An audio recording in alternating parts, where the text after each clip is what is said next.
Story 1. They are no longer alive, but probably the time my mother came home really late and there was a naked man hiding under our dining room table. Story 2. My wife is pregnant. They want a grandchild badly, but we are waiting until 14 weeks to start letting people know. We have a trip coming up with both my parents and her parents, so we will share the news then. Cannot wait. Story 3. Although I love my mother unconditionally, she caused me a great deal of unnecessary stress as a child, which laid the groundwork for the social anxiety and introversion I experience as an adult. Story 4. I do not believe in their religion anymore.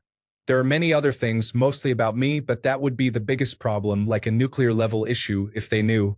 Story 5. I am 26 years old and moved to the United Kingdom to study. They do not know that a 24-year-old man moved to the United Kingdom with me. They are unaware that there is a boy, and we have been living together for 2 years now, sharing bills and everything. It is as if we were married. Now, they are trying to get me to talk to some boys they think would be a good fit for me, which is typical Indian arranged marriage practice. I need to include this boy in a planned conversation. Story 6. My parents broke up when I was a teenager and got back together a few years ago. I never had the chance to tell my mother that my father was sometimes inappropriate with me when I was a child, and I do not know how to bring it up or if it is even necessary since it has been so long. I have been thinking about this a lot lately, and it makes me feel overwhelmed. Story 7. My parents bought me a book of world history filled with beautiful illustrations when I was a child, and I really loved it. I would read it constantly. I never told them that a major reason for this was that it contained a lot of nudity, with depictions of breasts on many pages until the Renaissance period. Then again, I did develop a lifelong love of reading and history, so mission accomplished. Story 8. I was addicted to cocaine for a year and a half and Adderall for another 3 years during my 20s. People think I'm skinny because of a fast metabolism. Needless to say, I'm approaching my 30s much differently because metabolism will slow down. Story 9. For reasons completely unknown to me, my mother sort of wrote me off as a teenager. Years later, she died thinking I was some sort of construction worker. In reality, I had earned a college degree on my own and was the director of operations for an engineering company. She never bothered to ask, so I never bothered to tell her. Story 10. They still think I graduated from university. I actually dropped out in my final year and have been living a double life ever since, pretending I have a degree and a normal job. Story 11. I am in therapy because of my upbringing. I genuinely went because I thought there was something wrong with me. Turns out I was badly emotionally and physically abused throughout my childhood. Story 12. My congenital heart failure. She is one of those people who makes other people suffering about her, especially after I received a diagnosis for a hereditary health condition that contributed heavily to the heart failure, because I likely inherited it from her. Every time I have mentioned some complication of my health condition, she has taken over the conversation and said, "Oh, I might have that too." And suddenly the conversation is all about her. She does not have heart failure. If I tell her my aorta is slowly collapsing on itself, I then have to listen to every little thing that has ever been unusual about her heart. My partner knows, my brother knows, I get regular echocardiograms, and my doctor and I have discussed treatments and palliative care plans. I am not telling my mother about this until I am on my deathbed. I just want to be able to grieve my own health once. Story 13. I was punished by Sister Margaret Sienna on the 3rd day of kindergarten. They always said that if you were punished at school, you would be punished again when you got home. That was approximately 50 years ago, and there was still no second punishment. Story 14. I am gay. I will not tell them because it might undo all the hard work I have done academically, professionally, and physically. They will not see my accomplishments, only the fact that I like other men. I would rather stay in the closet than have a black cloud over every dinner and gathering. Story 15. They think I wrote fan fiction as a teenager then stopped. No, I still write it as an adult, including adult subject matter. Story 16. They think that I studied for my final exam for weeks. In reality, it was only 6 hours on the day of the exam. Story 17. My wife and I are swingers, and every time we ask them to babysit, it is because we have a sex party or kink event to attend that evening. They always ask what we are doing, and I have endless excuses. Story 18. How disappointed I am in them. They are both supporters of Donald Trump even after raising me to be an independent woman, even after I adopted my black daughter, and even after I gave birth to my biracial daughter using in vitro fertilization. The amount of sadness, anger, and disappointment I feel for them is sometimes overwhelming. Story 19. None currently. But for 5 months, I hid the fact that I had been talking to my half-brother. I never met my dad, so I never met my older brother either, though I always knew about him. Last year, I did a DNA test and matched with him. I sent him a message, and he was blown away as he never knew about me. It turns out I have 3 brothers and a sister, but I am the only one that dear old dad did not raise. I did not tell my mom because I did not want her to think I was trying to connect with my father and replace my stepdad, who was there for most of my life but died a few years back. I had a talk with my cousin about it, and he said he absolutely thought she would be cool with it. It still took me 2 months to say anything. In the end, she was excited for me and not in the least upset. Story 20. I have my motorcycle license and a motorcycle. I have had it for about 2 months now. I am 24. My mother strongly dislikes motorcycles. I know that telling her will make her constantly assume that I am on the bike and going to crash and die. It seems cruel to cause her that stress. I do not live at home, and I cannot think of a single good reason for her to know about it, so it is a secret. Story 21. Once, when I was bored, I got a hole punch and made small round holes in one of the houseplant's leaves. My parents were baffled. Story 22. I may or may not be in a lesbian relationship with my best friend, but I do not know because it is not official or anything. Story 23. My parents are fundamentalist Christians who lean far right. They will never know I am a leftist atheist. It is just not worth the conflict. My wife and I pretend once a year when we see them. Story 24. My substance adventures. I am 55, and my mother asked me a few months ago if I had ever tried marijuana. I said I did plenty and waited for follow-up questions, but they never came. I certainly did not volunteer any information. Story 25. I went to therapy and finally realized how difficult my childhood was. They just think my husband and I avoid them now because we are not Catholic. Story 26. They think they pressured me into dropping a lawsuit against their closest ally. They are wrong. It is still ongoing and I have no regrets. Story 27. My parents beat me severely. They were misled and manipulated into believing I was the problem, but little voiceless me had no say. Still, despite my memories and the scars on my body, and even though both my parents have passed away, what I am hiding is that I still love them. Story 28. I plan to end my life once my money runs out. I have no intention of living when I am old and broke. I am not afraid of dying. I will enjoy the time I have left, then leave this mortal life with relief. Story 29. The day I turned 16, I started a relationship with our neighbor. She had no children, was single, and 30 years old. I moved out at 18, and she got married 6 months later. Those were the best 2 years of my life. Story 30. I have a fascination with religion and have many religious books.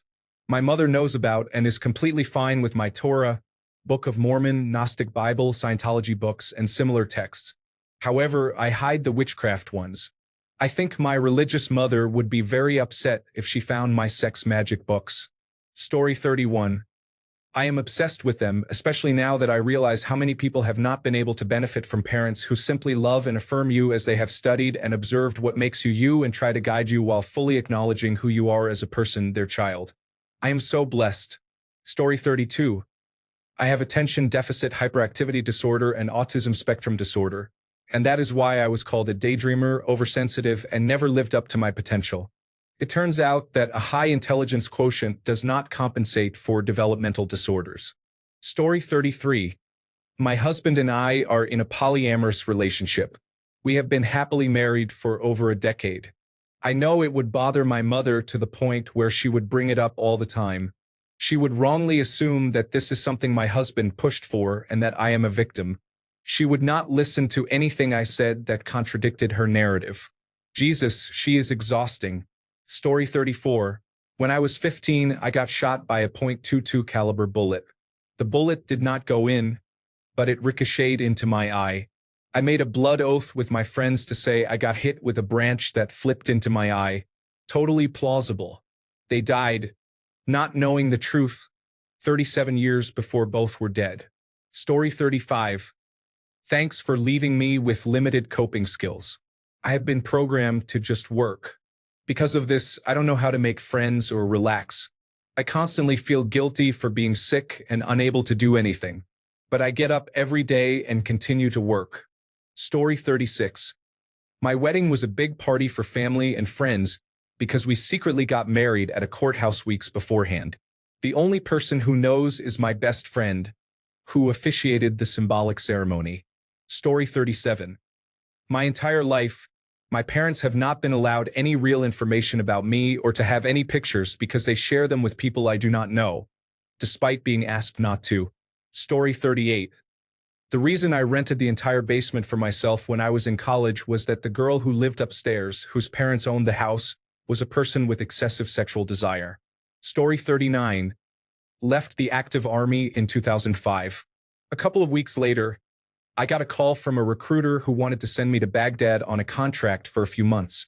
I told Mom in Phoenix that I would be working in Tennessee, where the company headquarters was.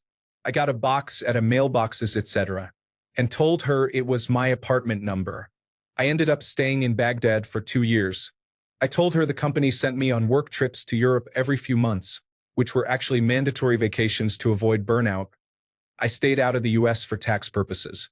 I came back to the US to work at the company headquarters in Tennessee and moved apartments. I joined the reserves because I wanted to make a few bucks on the weekend.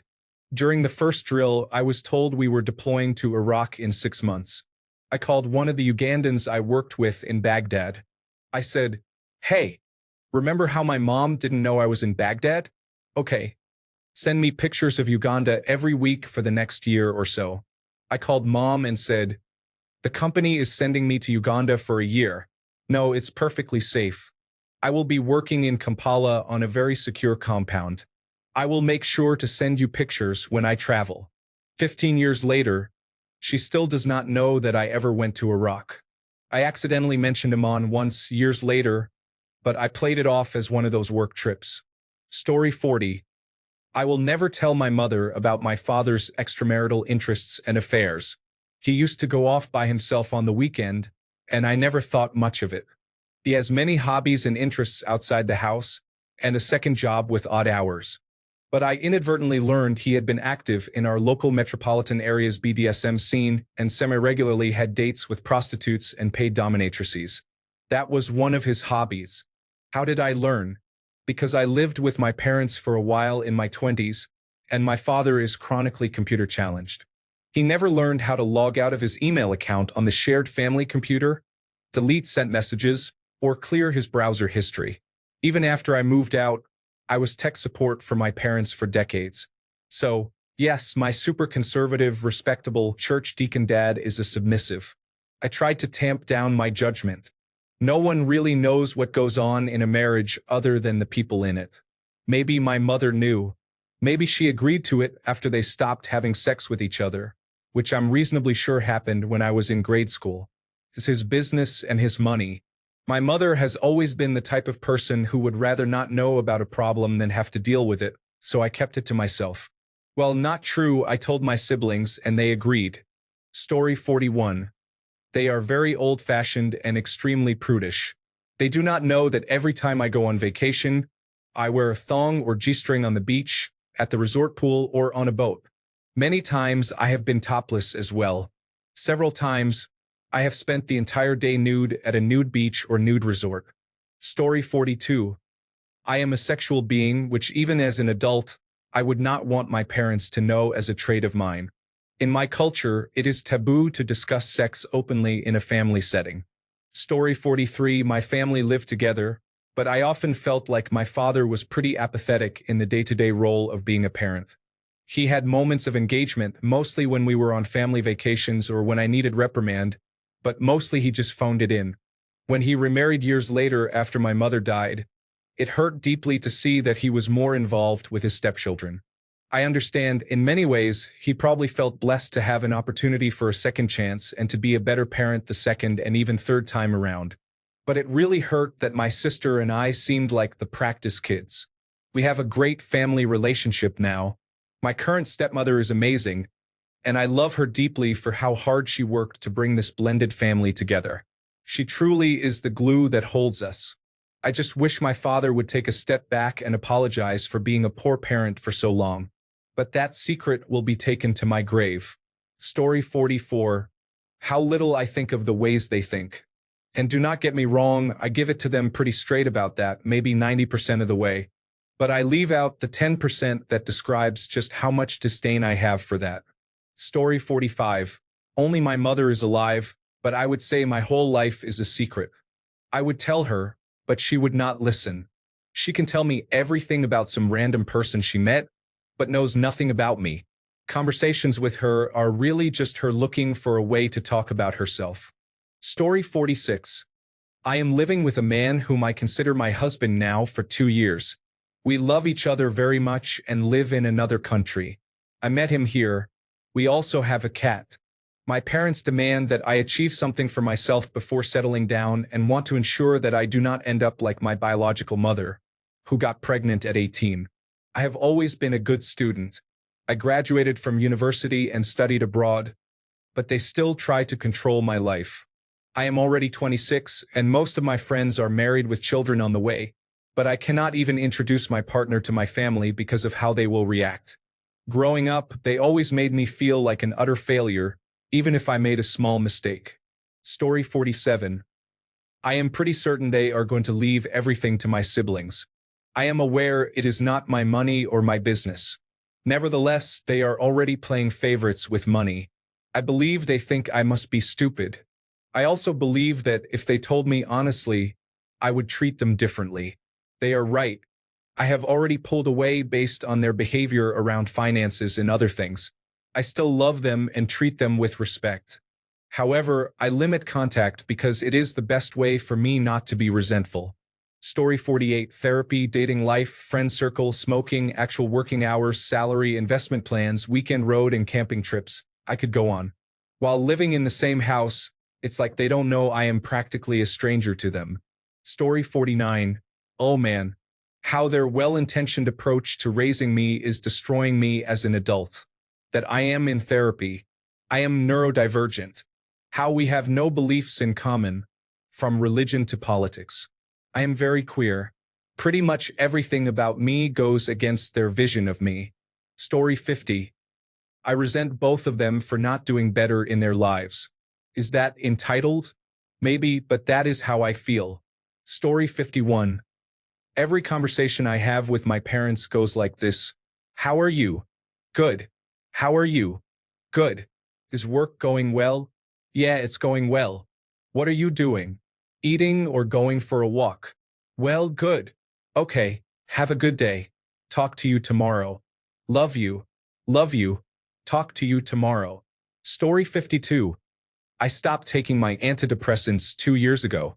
I went through severe depression and anxiety, but I worked hard on my coping skills and self-worth. I stopped taking the medication and now I feel better than I ever have. However, anytime I have a bad day, people ask if I am still taking my medication, and I just cannot bring myself to tell them no. Story 53. How often I think their circular reasoning and extreme examples of their bigotry only show that they rarely know half of what they talk about, just what they are fed. In summary, I believe they are beyond the normal level of ignorance. I love them both dearly. I just think the day they meet their maker will be a roasting session for them to realize how moronic they were. Story 54. My affinity for much older men as a teenager was just a way to get out of her abusive house before I turned 18. It worked. The saddest realization for me was that the 30-year-old man she let me leave with was not actually abusive at all and likely saved my life, even though he was a deeply flawed person. Story 55. We are mature adults now, but we still come together for a family vacation once a year. Occasionally, we have amnesty nights, which started when we were in high school. We share a secret that we cannot get in trouble for. Even as adults, we still share a high school secret, even though we obviously would not get in trouble for it anymore. Story 56. I am seriously considering trading my all-terrain vehicle for a motorcycle. For context, my father was in a motorcycle accident when he was younger, so my entire life I have been told that motorcycles are dangerous and that if I get one, I will die. Story 57. I told my mother before she died many things that I had issues with. Her first response was, "Jesus Christ, can't you get over anything? Let it go." Story 58. I smoke, drink, use curse words, and quietly was intimate with my boyfriend when it was dark at midnight as we picked him up from the bus station 2 states away, a 12-hour drive in total. I lost my virginity to my boyfriend at 19 while they were at home, and I sleep in the same bed with him when I am at his place. They are very religious and would be very upset if they ever found out. Story 59. Every time they went out of town and told me not to have girls over or have sex in their house, I had girls over and had sex in the house. Story 60. I would not say I am actively hiding anything. There is definitely information I have not shared with them or they have not asked about, but I cannot think of anything I am consistently trying to hide from them. Story 61. I was a goody two-shoes for a long time. I felt oppressed, so once I was over 16, the legal age in my country, I sneaked out to spend a few nights having fun with a guy. Thankfully, he was genuinely nice, listened to me, and did nothing I didn't want. Other nights, I just sneaked out to go for a walk. I loved every second of those nights. The rest of my home life was boring and full of neglect and emotional abuse. Story 62. They are both gone now. I never expressed to them how emotionally uninvested I was in both of them. I believe they knew, but it was never spoken. Story 63. A lot of the issues I have in adult life were caused by being sent to boarding school at age 7. We lived 10 minutes from the school, but I only went home once every 4 to 5 weeks, and that was only for half a day. I basically spent weekends on my own and did not talk to anyone. I have blocked a lot of it out. I am now a massive introvert and have issues making new friends and struggle to trust people. Story 64. My parents think I am some nerd kid who has no social life, but they could not be more wrong. To be fair, I am the craziest person of all the people in the society ever created. Story 65. I read adult fanfictions without batting an eye. They don't understand much English and think I'm reading nonfiction books, textbooks for school, and thriller novels. They will never know the contents of my archive of our own. Over my dead body. Story 66. I hate them. I try so hard not to, but then a memory hits me and reminds me why I will never live the life I want. It is because of the damage they have done, and I cannot get through it. Story 67. I'm somewhat bisexual. I still mostly love women, but lately, I've noticed some men here on Reddit who are very attractive. I used to think it was just me appreciating their attractiveness as individuals, but I find that these thoughts have become stronger. Story 68. In 10th grade, I fell asleep in class, and my teacher called me cute in front of the entire class while I was still asleep. When my friend finally woke me up, I was so out of it that when my teacher asked me whether I had been sleeping, I panicked and said no. Story 69. I am very upset with them for their lack of financial planning. They used to have several houses and earn a single income of 250,000 Australian dollars. They spent it all on friends, fun, and alcohol. When they retired, they went bankrupt, and I had to support them financially by buying them a house. This has put more strain on our household, which has about the same combined income but with 2 children under 10. As a result, we cannot do the things we would like to do or invest in other options. Story 70. Nothing. You do not have to care about what they think to keep secrets from them. I do not hate my parents, but how they think about me has zero effect on my life. There is no reason to keep any secrets because who cares if they know? Story 71. I invested my money from a young age.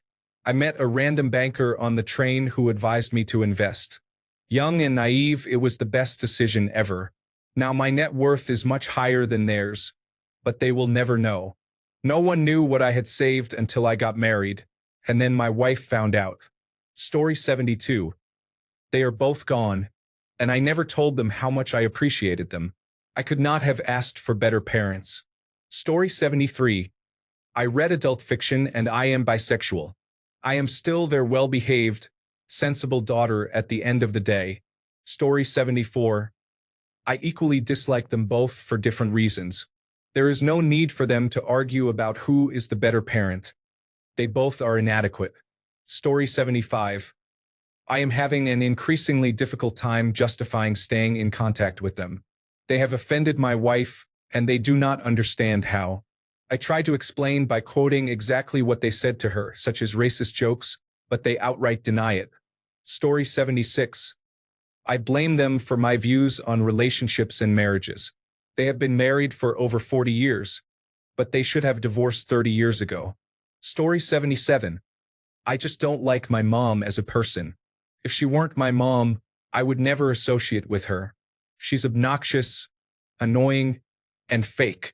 She has worked in retail all her life and doesn't know how to stop acting. My dad died, and I'm an only child, so I keep things civil, but I just don't like her. Story 78. I have a girlfriend, and she will soon live with me in my flat. I am a girl, and my mom would never accept it. My mom is a really good person because she does everything for me. That is why I have my own flat in the capital city and study at one of the best universities. However, she will never understand me. Story 79. As a 39-year-old male, I am hiding the fact that my 23-year-old male roommate is not just my roommate. He is my femboy boyfriend. Everyone else around me knows, though. Story 80. There are many things I did in my younger years, such as experimenting with drugs, alcohol, and sex, that I will never tell my parents about. It is not that I am actively trying to hide it. I am close to 40 now and well past that phase of my life. However, there is simply no point in them knowing. Story 81. The toy my mom found in my shopping bag was not a gag gift for my bride friend. It was for me. Story 82. Not technically hiding it since I've made it clear, but she chooses to ignore it. I hate her husband. He's a horrible person and has made some very nasty remarks about me. He's made sexual jokes about me and my mother together, has made comments about touching me inappropriately, and also made the same comments about my daughter, who was 3 at the time. She was naked because of potty training, and it ended in a screaming match about him being a rapist.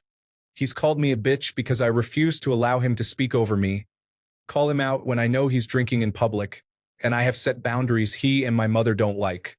I guess the secret I'm keeping is that I don't plan on ever having them at my new apartment. Ever. They don't know my exact address, although they do know my apartment complex's name. I know it'll come to a head soon as I am about to have my 3rd child, and she has been pushing to come over. Story 83. While I would never say that I am glad my father is dead, I am relieved that I do not have to deal with him anymore. He was an insufferable person who made the lives of my family members and me difficult and unpleasant during the last 10 years of his life. You never knew what was going to upset him. He alienated my in-laws and my mother's best friend. If he had outlived my sweet mother, I believe one of my sisters or I would have taken severe action against him. Story 84. How badly they hurt me growing up and the permanent emotional scars it gave me. I would never feel comfortable bringing that up again because it usually ends with me being manipulated and gaslit. Also, I am bisexual and married to a cisgender man. I would rather not be questioned about my sexuality, and since I am happily married, I feel like I have no reason to tell them. Story 85. Either nothing because they are dead or nothing because they are on the other side and know a lot. So yes, nothing. Story 86. I do mushrooms sometimes. She would be so disappointed in my dad because the last time she heard, he had convinced me not to do them. She does not know he convinced me to do them again. Story 87. To be honest, I hide everything from my parents. They are too strict and they barely understand anything about me. Story 88. Most of my health information, especially mental health, is something I am actively hiding. In general, they know very little about my life. When I went on vacation a few months ago and invited them, there was no mention of it from either side. Story 89. I found out my father was cheating on my mother, but he did not care. He made it worse by leaving me in the parking lot while he went to visit her. I was 10 years old. I never told my mother, and to this day, I have not told my father how much that upset me. Story 90. I know my mother had an affair with the Minneapolis Sears appliance salesman in the late 1970s. I will keep your secret, Mom. Story 91. The belittling abuse I suffered continues to affect me 50 years later. I struggle greatly with imposter syndrome at work and have never been able to succeed at anything, no matter how hard I have tried. Story 92. Them pushing arranged marriage on me has really affected me mentally. Dating apps are terrible, and I was starting to have some success with speed dating when my Indian parents said I was getting too old. I'm 34, and they kept saying I have to get married because we're getting older. I almost got engaged to the first girl I met. We are both American, our personal values aligned, and both of us are active. She was also a resident. I work in technology, so we both have good jobs. She was a perfect 10. I honestly thought they would reject me because I only have a bachelor's degree, but both sides agreed. However, there were cracks in the foundation. We had some similar interests, but the reality was she was so disengaged. While I showed interest in her hobbies, she showed none in mine. She talked about how I can't engage in deep conversation, but in retrospect, she never opened herself to it. Eventually, I became depressed about the whole thing. I wanted to give myself a few months to spend more time with her, and if that wasn't possible, I was going to end it. I think she felt the same but decided to end it sooner. I wish that after months of talking and texting, she would have ended it with me directly, and we could have communicated it with our parents. Finding out through my parents really hurt. It might have hurt either way, whether she told me directly or through her parents. This experience affected me deeply. I am in a better place now after speaking with a therapist, but I have never felt more depressed and insecure about myself than when I was going through this. Story 93. I am lesbian and non-binary. I plan to come out once I have a girlfriend, but I am not too sure about it. Story 94. Not necessarily hiding so much as they wouldn't have believed me then, and they wouldn't believe me now. When they told me they knew what I had taken and didn't believe me when I said I did not know, it was true. I figured it out later and had not, in fact, taken it. It was my stepmother's vibrator. My stepsister took it. I also did not and do not see the point in telling them that she regularly sexually assaulted me for a significant portion of middle school. Story 95. My parents have no idea I put content online. I honestly feel like my dad would be okay with it, but my mom wouldn't understand. I am usually very open with them, but it's best they don't know. Story 96. During my final 2 years of high school, I was in a serious romantic relationship with one of my teachers. She was also a friend of my parents. Story 97. My lack of religion is a big secret. I am in a Muslim family, and they are not the world's best when it comes to accepting that some people can believe in different religions or have different beliefs. Story 98. During a year-long deployment to Operation Enduring Freedom Afghanistan, I had 2 weeks of rest and recuperation that I chose not to disclose. I spent a few days in Las Vegas and the rest relaxing back at my duty station. They never had and still do not have any idea. Story 99. I went through a lot when I moved to a different country and encountered many difficult people. I was never prepared for this, so I have to be mentally strong to avoid getting emotional every time I call them. Story 100. I was a dancer for a few years. My mother asked to borrow some money, and I gave it to her in single bills. I told her it was from serving. Story 101. Bit of a fun one because it's rather low stakes, but I got my first tattoo back in April and they don't know. My father would be cool with it, but my mother doesn't like them. It wouldn't cause a big falling out, but I just want to see how long I can go before one of them notices. Story 102. How broke I am. I do not even know why. I feel like I made some mistakes in my young life, and I just feel it is better if they do not know how those mistakes are still affecting my ability to make money. Story 103. My boyfriend and I are swingers. It is how we met. My father passed last week. I do not care anymore if my family finds out. Story 104. I would not call it hiding, but whenever they ask me how I am financially doing, I say fine. They do not know that while I can certainly live a decent life and have no serious debts, I am not saving hundreds a month. more like tens a month. But I am fine as is. Thanks a bunch for sticking around till the end of the video. Remember to subscribe, and until next time, stay awesome and goodbye.